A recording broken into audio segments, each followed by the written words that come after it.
और रुक कर लेते हैं इस वक्त आ रही बड़ी खबर का। राजधानी में लुटेरे बेखौफ हो गए हैं। 10 दिन के अंदर ही एक और कारोबारी को निशाना बनाया है। धावास पुलिया के पास शोरूम में 4 से 5 हथियारबंद बदमाश पहुंचे। कारोबारी को पिस्टल दिखाकर 15 लाख रुपए की लूट की वारदात को अंजाम दिया है। जयपुर शहर में पुलिस ने नाकाबंदी करवा दी है। तस्वीरें आपको दिखा रहे हैं। एफएसएल की टीम वहां पर जांच के लिए इस वक्त पहुंच चुकी है। इस वक्त मौके से साक्ष्य जुटाया जा रहा है और आपको बता दें कि जो सीसीटीवी के डीवीआर थे उसे भी लेकर बदमाश वहां से फरार हुए हैं। तो पूरा मामला ऐसा लग रहा है कि पहले यहां पर रेकी की गई, उसके बाद ही बदमाशों ने वारदात को अंजाम दिया है। फिलहाल पुलिस ने पूरे शहर में नाकाबंदी करा दी है और कोशिश की जा रही है कि जल्द से जल्द जो आरोपी मौके से फरार हुए हैं उन्हें गिरफ्तार किया जाए। पूरी तरह से बदमाश जो हैं वो कितने सक्रिय हो चुके हैं और शहर के अंदर हथियारबंद बदमाश जो हैं पिस्टल के दम पर पूरी वारदात को अंजाम देते हैं। 15 लाख रुपए से ज्यादा की रकम जो है वो लूट करके ले गए हैं। हमारे साथ में इस वक्त ये मौजूद है जिनके सर पर चाकू का निशान भी लगा है। विवेक सराव, इनसे बात करते हैं, अपनी बात बताने की कोशिश कर रहे हैं। हाथ बांध के और पैर बांध के। कितने लोग थे टोटल? करीब 5 लोग थे और करीब उनकी उम्र 25 से 30 साल थी। तो आदतन अपराधी थे क्योंकि जिस हिसाब से वो मेरे डीवार पट के ले गए हैं, मेरा मोबाइल तोड़ के गए हैं, तो आदतन अपराधी थे ये। तो इतनी जो मेरी दुकान है बहुत ज्यादा अंदर है, तो इतने अंदर दुकान में आने की हिम्मत नहीं पड़ती क्योंकि रैकी कर रख के आए थे ये। इनको पता था यहाँ पे पैसा है क्योंकि शनिवार को हमारा पेमेंट का शेड्यूल रहता है। उनको मालूम था पेमेंट आई हुई है और वो रैकी करके आए थे और वो अंदर घुस गए। इतने अंदर तो दुकान में कोई नहीं आ सकता। एक बार मौका है वारदात में आपको दिखा देता हूं जहां पर ये पूरी की पूरी घटना जो है वो अंजाम जो है वो दी गई है। एफएसएल जो है फिलहाल यहां पर साक्ष्य एकत्रित कर रही है। ये वो जगह है जहां पर वो बता रहे हैं पीड़ित कि यहां अंदर तक वो बदमाश घुसे और उसके बाद में उन्होंने यहां आने के बाद में सबसे पहले कुछ बदमाशों के पास में चाकू थे, कुछ बदमाशों के पास में पिस्टल थी, जिन्होंने यहां पर पिस्टल दिखाने के बाद में उन्होंने पूरी कोशिश की कि किसी तरह से यहां पर दहशत फैलाई जाए और वो दहशत फैलाने में कामयाब भी हुए। दहशत फैलाने के बाद में इसी दफ्तर के अंदर से जो है वो यहां से 15 लाख रुपए से ज्यादा की लूट को अंजाम जो है वो यहां पर देकर के गए हैं। ये तमाम जो एफएसएल की टीम जो है वो यहां पर मौजूद है और तमाम जो आला अफसरान है वो आप देख सकते हैं। जो लेखा जोखा जो बनाने का जो काम है, एफआईआर लिखने का जो काम है वो यहां पर किया जा रहा है। यहां पर हम आपको दिखाएंगे सीसीटीवी का जो डीवीआर है उसे तोड़ करके ले गए। यानी बदमाशों ने पूरी रेकी की हुई थी। ये देखिए डीवीआर की जो मशीन है इसको पूरा तोड़ मरोड़ करके पूरा तोड़ने के बाद में पूरी लूट की वारदात 2 युवक अंजाम देते हैं और दो युवक हैं वो इस डीवीआर को तोड़ करके यहां से ले जाते हैं। यानी आप समझ सकते हैं कि ये जो इतना बड़ा इलाका है, जो मेन इलाका है, मुख्य मार्ग इसे कहा जाता है, यहां पर लूट की वारदात होना पुलिस की कार्यप्रणाली पर सवाल खड़ा करता है। हमारे साथ में यहां पर रामकिशन जी मौजूद है। रामकिशन विष्णु जी से बात करते हैं। रामकिशन जी, किस तरह की वारदात हुई आपके इलाके में, क्या जांच चल रही है? जी 5 लोग मोटरसाइकिल पे आए और इनको बंधक बना के और इनसे लूटपाट करके पैसे ले। फिलहाल सर वो डीवीआर भी लेके गए हैं। 2 दिन दहाड़े इस तरह की वारदात होना, क्या भरोसा दिलाना चाहेंगे आप जनता को? हमारे सारे उच्च अधिकारी मौजूद हैं यहाँ पे और सारी पूरी टीमें जिले की सब लोग कर रहे हैं कार्रवाई से। चलिए और रुक करेंगे इस बीच और एक और बड़ी खबर का। भरतपुर से ये बड़ी खबर है जहां पर महिला की मौत पर हंगामा मचा हुआ है। परिजनों ने हत्या की आशंका जताई है और गुस्साए लोगों ने सड़क पर जाम लगा दिया है। गांधी चौक पर जाम लगाकर प्रदर्शन किया जा रहा है। कई घंटों से बयाना हिंडौन सड़क मार्ग जाम हो गया है। 50 लाख मुआवजा और सरकारी नौकरी की मांग की जा रही है। तो फिलहाल पुलिस मौके पर पहुंच चुकी है और परिजनों से समझाइश की जा रही है, लेकिन परिजन अभी भी अपनी मांगों पर अड़े हुए हैं।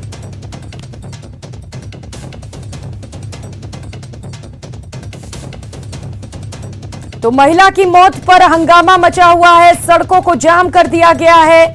मुआवजे की मांग पर परिजन अड़े हुए हैं। हालांकि पुलिस मौके पर पहुंच चुकी है। सहयोगी दीपक पुरी इसी खबर पर ज्यादा जानकारी के साथ जुड़ चुके हैं। दीपक, क्या कुछ अपडेट? देखिए प्रियंका, अपडेट ये है पूरे मामले में कि जो परिजन है और आसपास के वहाँ के लोग हैं वो अभी भी अपनी मांगों को लेकर के अड़े हुए हैं और पुलिस प्रशासन लगातार उनसे जो समझाइश है वो कर रही है और उनका कहना है कि जो भी मामले में कार्रवाई होगी वो की जाएगी। पूरा मामला ये है प्रियंका कि 3 दिन पहले एक महिला घर से लापता हुई थी, जिसकी रिपोर्ट कराने के लिए उसके जो परिजन थे वो थाने गए थे, लेकिन उनको पुलिस कर्मियों ने वापस लौटा दिया और उनकी रिपोर्ट जो थी वो नहीं ली और आज सुबह महिला का जो शव था वो बाजरे के खेतों में मिला और परिजन जो है वो हत्या का आरोप लगा रहे हैं। उन्होंने कहा कि हत्यारे जो है उनकी शीघ्र गिरफ्तारी की जाए और जो मृतक महिला है उसका जो परिवार है उसको 50 लाख रुपए की सहायता मुआवजा राशि और एक सरकारी नौकरी की जो मांग है वो की जा रही है। लेकिन ये संभव नहीं है। पुलिस का कहना है कि पूरे मामले में जांच की जा रही है, किस तरह से आखिर ये घटनाक्रम हुआ उस पूरे मामले को जांच की जा रही है और जो भी रिपोर्ट देंगे उसके आधार पर कार्य की जो काम है वो किया जाएगा। लेकिन दीपक, आपने बताया कि परिजन रिपोर्ट दर्ज कराने गए थे, रिपोर्ट नहीं दर्ज की गई, क्या अब रिपोर्ट दर्ज की गई है मामले पर? देखिए बिल्कुल अब तो रिपोर्ट दर्ज की ही जाएगी क्योंकि जो शव था वो खेतों में पड़ा हुआ मिला है और परिजनों ने हत्या का आरोप लगाते हुए दर्ज किया। लेकिन जिस वक्त महिला लापता हुई थी उस वक्त वो रिपोर्ट कराने के लिए थाने में पहुंचे थे, उनकी रिपोर्ट नहीं ली गई और उन्हें वापस लौटा दिया। ये पुलिस पर बड़े आरोप लग रहे हैं। तो कहा जा सकता है कि पुलिस की लापरवाही पर अब लोग सवाल उठा रहे हैं। उन्होंने सड़क को जाम कर दिया और लगातार प्रदर्शन कर रहे हैं। बिल्कुल दीपक, पुलिस की लापरवाही भी है कि जब परिजन वो लापता थे तभी पहुंचे थे, तब क्यों नहीं केस दर्ज किया गया? अभी क्या परिजनों ने किसी पर आशंका जताई है दीपक, किसी का नाम लिया है? देखिए परिजन नाम नहीं ले रहे हैं लेकिन परिजनों ने कहा है कि महिला की हत्या हुई है और उसकी हत्या करके उसके शव को जो है बाजरे के खेतों में फेंक दिया है। इन पूरे मामलों की जांच की जाए और उनका कहना है कि पुलिस इसमें गहनता से जांच करे और लगातार वो प्रदर्शन कर रहे हैं। अब पुलिस के अधिकारी जो है वो समझाइश कर रहे हैं। अब देखना ये होगा प्रियंका की किस तरह से आखिर जो बात है वो बढ़ पाती है क्योंकि महिला की मौत पर लगातार जो महाभारत है वो हो रहा है और कब तक इनकी जो समाधान है वो हो पाता है ये देखने वाली बात होगी। जी बिल्कुल दीपक, क्योंकि सड़क भी जाम हो गया है और यात्री भी परेशान है। नजर बनाए रखे, आपसे अपडेट्स लेते रहेंगे। बहुत शुक्रिया दीपक आपका इन तमाम जानकारियों के लिए। और अब बात चूरू की, जहां सादुलपुर के एक निजी अस्पताल में इलाज के दौरान एक महिला की मौत हो गई, जिसके बाद नाराज परिजनों ने डॉक्टर पर लापरवाही का आरोप लगाकर जमकर हंगामा किया। घटना बस स्टैंड के समीप स्थित एक निजी अस्पताल की है। दरअसल कल शाम को करंट लगने के बाद महिला को निजी अस्पताल में भर्ती कराया गया, लेकिन ऑपरेशन होने के बाद इलाज के दौरान महिला की मौत हो गई। इसके बाद मौत से नाराज परिजनों ने डॉक्टर पर लापरवाही का आरोप लगाकर अस्पताल के सामने विरोध प्रदर्शन किया। परिजनों का कहना है कि सही तरीके से इलाज नहीं होने के कारण महिला की मौत हुई है। मुर्दाबाद रायका हॉस्पिटल की पूरी टीम। रायका हॉस्पिटल राजगढ़ का मामला है। मेरी मम्मी के बारे में झूठ बोल करके कि मैं आपकी मम्मी का 100% श्योर ऑपरेशन कर दूंगा, इलाज हो जाएगा, मैं हिसाब से डॉक्टर बुला लूंगा, हिसाब से डॉक्टर की टीम आएगी, कोई दिक्कत नहीं है, कोई पैसों की बात नहीं थी। पैसे मैंने बोला 2 रुपये एक्स्ट्रा लग जाएंगे, मुझे फ्री का नहीं करवाना, पैसे लग जाएंगे। एडवांस मैंने 30,000 रुपये भी दिए उनको और उन्होंने ऑपरेशन किया। डॉक्टर की इनकी गलत लापरवाही की वजह से और गलत बेहोशी का इंजेक्शन लगाने की वजह से इनमें शामिल अनुसार बॉडी ने प्राण छोड़ दिए थे, लेकिन झूठे वो उनको पाइप वाइप लगा करके पंप लगा करके बोलो ठीक है धड़क रहा है, ये अपना पीछा छुड़ाने के लिए ताकि पीछे से भाग जाएं। पीछे से खुद भाग गए इनकी पूरी टीम और इनका पूरा माल वाल अपना मेडिकल दवाइयाँ सेट करके सारा स्टाफ यहाँ से गायब हो गया। के कारण उसकी यहाँ डेथ हो गई। डॉक्टरों की लापरवाही गंभीर रही और उसके बाद डॉक्टरों की उससे भी ज़्यादा गंभीर लापरवाही रही कि डेड बॉडी को उन्होंने घर वालों ने सौंप कर हिसार के नाम से उनको एम्बुलेंस में भेज दिया। साथ जाने वाले व्यक्ति वहाँ से रास्ते में उतर गए और अब डॉक्टर हॉस्पिटल छोड़कर फरार हैं, यहाँ कोई उपस्थित नहीं है। इसलिए परिवारजनों की मांग है कि उसके खिलाफ कार्रवाई की जाए, मुकदमा दर्ज किया जाए, 50 लाख रुपये मुआवजे की मांग कर रहे हैं। हम चाहते हैं हमारे पास जो पेशेंट आता है खुशी खुशी जाए अपना इलाज करवाए और हाँ उनकी माता एक्सपायर हुई मतलब हमारी माता एक्सपायर हुई, ऐसा में तो हमें हुई। ये हिसाब ले गया था, उसके बाद आपने कहा कि बिल्कुल सर बिल्कुल, इनसे मेरी बात हुई, मुकेश से मेरी बात हुई। मुकेश बोला सर ऐसे ऐसे प्रॉब्लम है, मैं बोला सर कोई दिक्कत नहीं भाई।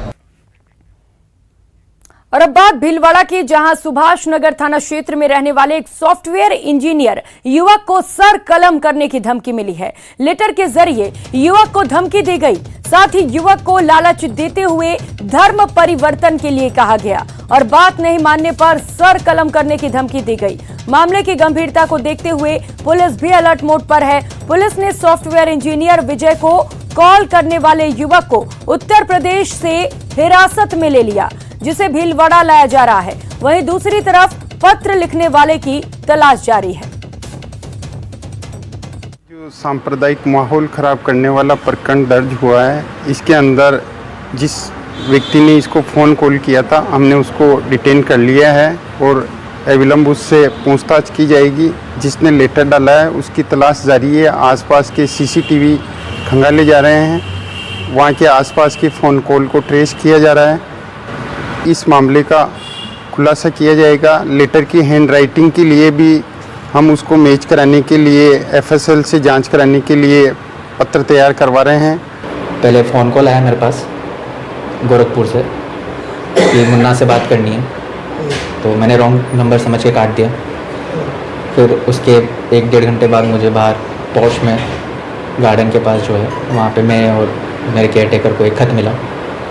तो खत थोड़ा सामाजिक संप्रदाय को भड़काने वाला है। थोड़ा धर्म परिवर्तन की बात लिखी हुई थी और सर कलम करने की बात भी थी और कुछ अमेरिका चाइना वगैरह की बात लिखी हुई थी।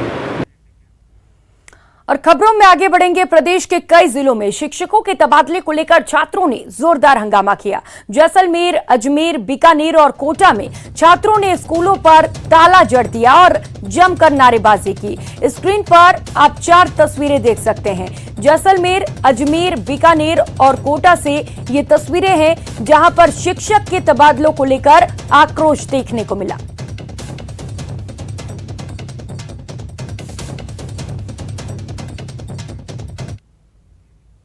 तो वही अलवर शहर के जेल चौराहा स्थित सार्वजनिक प्रचंड महादेव मंदिर का पुजारी राजकुमार शर्मा 3 दिन से लापता है। पुजारी का अभी तक कोई सुराग नहीं लग पाया है। परिजनों ने कोतवाली थाने में मामला दर्ज कराया है। इस संबंध में लापता राजकुमार का एक पत्र मुख्यमंत्री के नाम लिखकर आत्मदाह की चेतावनी दी गई है। लापता पुजारी राजकुमार शर्मा देहली दरवाजा बाहर मीना पाड़ी का रहने वाला है। बताया जा रहा है कि मंदिर के महंत के निधन के बाद ही कुछ लोगों की मंदिर की संपत्ति पर नजर थी। इस मामले में मंदिर के पुजारी को मानसिक रूप से टॉर्चर किया गया, जिसकी वजह से पुजारी गायब है। पुलिस मामले की जांच में जुटी है। थोड़ा सा हो जाओ। वो बहुत परेशान थे और घर में किसी से बात नहीं करते थे। पिछले 15-20 दिनों से काफी डिप्रेशन में थे। उनकी बहुत वो उस मंदिर में बहुत आस्था है। तो हम तो सबसे पहले तो मैं सभी लोगों से जो भी चैनल देख रहे हैं सभी से ये करता हूँ कि हमारे भाई साहब से कुशल हमको वापस मिल जाए। हमको किसी भी मंदिर वो है कहाँ तलाश किया है आपने? सभी जगह तलाश किया, सभी यार दोस्तों को मैंने फेसबुक पे व्हाट्सएप पे जिनसे मैं कांटेक्ट नहीं कर पा रहा हूँ, याद नहीं आता मैं भी डिस्टर्ब हूँ पिछले 2-3 दिन से। तो एक तरह की बोल के गए थे वो। और पीएम पद के कितने दावेदार। आज रात 8:56 पर ये देश है हमारा में देखिए जनता के बीच सबसे बड़ी बहस 2024 का चेहरा कौन।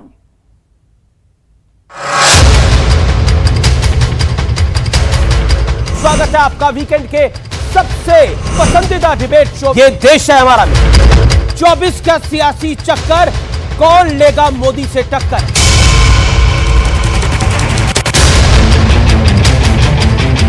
पैनलिस्ट बनाम एनालिस्ट भी होगा। आपका कौन सा चेहरा होगा। चेहरों ने लाखों को लूटा, काम सच्चा और चेहरा झूठा। तो जानते हैं आप फोटो किसकी लगी है, चेहरा ना देखो, तस्वीर किसकी दिखा रहे हो। इनको कोई ऑप्शन नहीं चाहिए। पंजाब में सरकार बनाया, गुजरात में इनकी नींद हराम हमने कर दिया है। नीतीश कुमार क्यों नहीं और उनके चेहरे पर आपत्ति क्यों। बेनकाब चेहरे हैं, दाग बड़े गहरे हैं, टूटता तिलिस्म आज सच से भय खाता हूं, गीत नहीं गाता हूं। ब्रेक के बाद आप सभी का स्वागत है। लंपी वायरस का असर अब दुग्ध उत्पादन पर दिखने लगा है।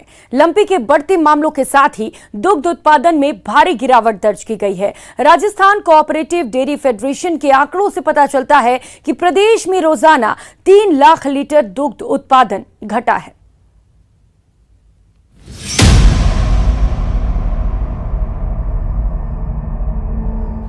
प्रदेश में जैसे जैसे लंपी वायरस संक्रमण का कहर बढ़ता जा रहा है, वैसे वैसे पशुपालकों के लिए दुग्ध उत्पादन की समस्या भी बढ़ती जा रही है। राजस्थान में कई जिलों में तेजी से दुग्ध उत्पादन में गिरावट दर्ज की गई है। लंपी वायरस संक्रमण बढ़ने के कारण प्रदेश भर में दुग्ध उत्पादन में 3 लाख लीटर तक की गिरावट दर्ज हुई है। चूरू में 67 सर्वाधिक फीसदी दुग्ध उत्पादन में गिरावट आई है। सवाई माधोपुर में 50%, नागौर बीकानेर में 45% जोधपुर में 43%, बाड़मेर में 42%, जैसलमेर में 38%, अजमेर में 36%, जालौर में 26%, पाली में 25%, सीकर में 24%, टोंक में 24%, गंगानगर में 20% दुग्ध उत्पादन घटा है। बांसवाड़ा, भीलवाड़ा, जयपुर, झालावाड़, कोटा, राजसमंद, उदयपुर जिलों में भी दुग्ध उत्पादन में 10% तक गिरावट आई है। नतीजतन राजस्थान कोऑपरेटिव डेयरी फेडरेशन के आंकड़ों में गिरावट दर्ज हुई है। भैंस में संक्रमण नहीं है तो 75% दूध जो है ना आपका भैंस से आ रहा है, इसलिए खूब ज़्यादा इफेक्ट नहीं पड़ा है। 3 लाख लीटर पर डे का लॉसेस है लंपी वायरस के लिए। और अब अपना दूध कलेक्शन अभी 25 से 30 लाख लीटर पर डे का आसपास आए, तो 3 लाख लीटर पर डे का इफेक्ट पड़ा है। पहले से ही मुस्तैद प्रशासन ने इस परेशानी से निपटने के लिए कमर कस ली है। पशुपालन विभाग, गौपालन विभाग और राजस्थान कोऑपरेटिव डेयरी फेडरेशन से लगातार दुग्ध उत्पादन और पशुओं के स्वास्थ्य की जानकारी ले रहा है। प्रदेश में अब तक जोधपुर में 1,77,082, बाड़मेर में 97,802, नागौर में 92,500, गंगानगर में 85,876, बीकानेर में 74,177, हनुमानगढ़ में 65,869, चूरू में 56,666, पाली जालौर में 52,000, जैसलमेर में 40,074, अजमेर में 30,450, सीकर में 29,391, उदयपुर में 22,373, जयपुर में 18,466, झुंझुनू में 15,067 पशु संक्रमित मिले हैं। इसके कारण इन जिलों में सर्वाधिक दुग्ध उत्पादन प्रभावित हुआ है। जोधपुर डिवीजन में काफ़ी ज़्यादा है और अजमेर डिस्ट्रिक्ट का थोड़ा ज़्यादा प्रभाव है। और ओवरऑल मतलब दूसरा ईस्टर्न राजस्थान का ज़्यादातर दूध आपका 90% दूध भैंस से आता है, उधर काफ़ी ज़्यादा मतलब थोड़ा भी प्रभाव नहीं है। और जयपुर डिवीजन में मतलब लगभग 50-50 टाइप का चीज़ है और यहाँ भी थोड़ा प्रभाव है लेकिन कम प्रभाव है। ज़्यादातर जोधपुर डिवीजन में ज़्यादा इफेक्ट पड़ा है और अजमेर डिवीजन में पड़ा है प्रभाव। प्रदेश में दुग्ध की कमी न हो और जल्द से जल्द लंपी की रोकथाम के लिए प्रशासन सभी जिलों में लगातार मॉनिटरिंग कर रहा है। प्रदेश में अब तक 4,53,000 पशुओं को टीका लगाया जा चुका है। हालांकि अभी कई जिले टीकाकरण का इंतजार कर रहे हैं। जयपुर से न्यूज़ 18 राजस्थान के लिए राकेश शर्मा की रिपोर्ट।